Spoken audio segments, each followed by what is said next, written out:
সংবাদ এবং মিডিয়ার স্বাধীনতা খুবই জরুরি। আমি যেই কারণটাতে আসলে এতদিন কাজ করতে পারছিলাম না সেটা শেষ।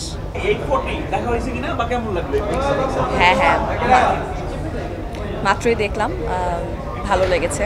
কারণ টেলিভিশনের পরে মনে হয় অনেক দিন টিপিক্যাল যে মোস্তফা সরোয়ার ফারুকীর যে মেকিং, ওনার যে চার্মটা সেটা হচ্ছিল না। একটু উনি অনেক বেশি কঠিন কঠিন সিনেমা বানাচ্ছিল।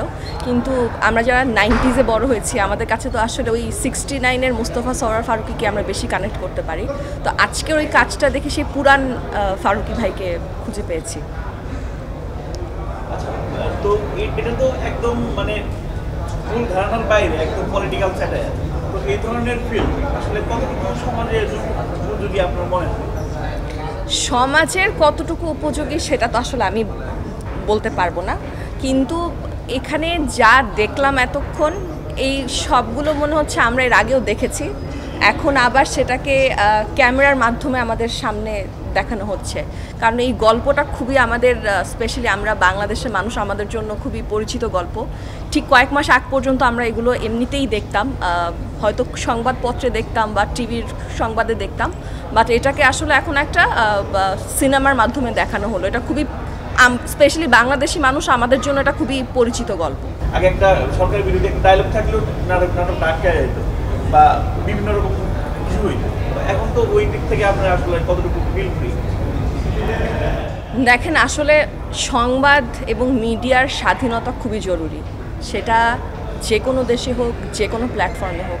আপনি যতক্ষণ মিডিয়াকে বা সিনেমাকে বা সংবাদকে মানে আটকানোর চেষ্টা করবেন, ততক্ষণ আসলে আমার মনে হয় না একটা দেশ কালচারালি আগাতে পারে। সো এখন যেহেতু এটা শুরু হয়েছে, আই হোপ যে এটার কখনো বন্ধ হবে না।